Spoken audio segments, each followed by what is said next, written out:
عورت کوشش ضرور کرتی ہے جو اچھی سمجھدار سنجیدہ متین خاندانی تربیت کے ماحول سے گزری ہوئی خواتین ہیں کہ وہ اپنے مزاج کو اپنی طبع کو اپنے شوہر کی رضا میں گم کر لیں، اور ایسی عورتیں ہی خوشگوار زندگی کا لطف اٹھا سکتی ہیں اور پھر اس کے اثرات اولادوں پر مرتب ہوتے ہیں۔ اور مرد کے حقوق کو بیان کرنے کے لیے اللہ کے محبوب علیہ السلام نے جو تمثیل بیان فرمائی ہے اور جو پیرایہ گفتگو حضور نے اختیار فرمایا ہے، اس سے بہتر ہو ہی نہیں سکتا۔ ہوا اس طرح کہ صحابہ حضور کی خدمت میں حاضر ہوئے اور کہا کہ ہمارا اونٹ دیوانہ ہو گیا ہے۔ فرمایا چلو میں تمہارے ساتھ چلتا ہوں۔ صحابہ کہتے ہیں ہم ڈرے، کیونکہ اونٹ جب دیوانہ ہو جائے تو پھر اس کو سنبھالنا آسان نہیں ہوتا اور وہ سخت حملہ آور ہوتا ہے۔ تو خیر حضور تشریف لے گئے، ہم بھی حضور کے ساتھ تھے۔ جو ہی دروازہ کھولا تو اونٹ دوسرے کنارے پر تھا، دوڑتا ہوا آیا۔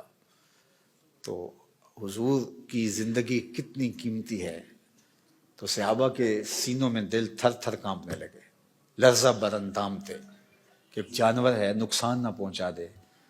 تو کہتے ہیں وہ جب قریب آیا تو حضور کے قدموں میں سر رکھ دیا، اللہ اکبر، اور سجدہ ریز ہو گیا۔ تو جب اونٹ نے حضور کے قدموں میں سجدہ ریزیاں کی تو صحابہ جو پہلے ڈر رہے تھے، اب ان کی کیفیت عقیدت اور بڑھ گئی کہ جانور ہو کے حضور سے اتنا پیار کرتا ہے، ہم تو سینے میں دل رکھتے ہیں۔ تو انہوں نے ایک جملہ کہا، نحن احق ان نسجد للنبی، حضور ہمارا جی بھی چاہتا ہے کہ ہم بھی آپ کو سجدہ کریں۔ یہ جانور ہو کے آپ کی معرفت رکھتا ہے، پاگل ہو کے آپ کو پہچانتا ہے، ہم تو سینے میں دھڑکتا ہوا دل رکھتے ہیں اور دل میں آپ کے پیار کی ایک کائنات آباد ہے۔ تو پھر ہماری پیشانیوں کے اندر بھی سجدے ٹپک رہے ہیں، ہم بھی آپ کو سجدہ کرنا چاہتے ہیں۔ تو آقا کریم نے فرمایا اگر میری شریعت میں سجدہ جائز ہوتا تو میں بیوی کو حکم دیتا کہ شوہر کو سجدہ کرے، لیکن کسی کے لیے سجدہ روا نہیں رکھا گیا۔ تو یہ حضور نے سجدے کی ممانعت کو بھی بیان کر دیا اور شوہر کے جو حق ہیں بیوی کے اوپر ان کو بھی بیان کر دیا۔ تو اس سے بہتر انداز گفتگو کا تکلم کا نہیں ہو سکتا جو اللہ نے اپنے محبوب کو عطا کیا۔ اسی لیے ایک دن میرے حضور علیہ السلام نے فرمایا انا افصح العرب، بات کرنے کا جو سلیقہ میں جانتا ہوں کوئی جانتا ہی نہیں ہے، گفتگو کا طریقہ جو میں جانتا ہوں وہ کوئی جانتا نہیں ہے۔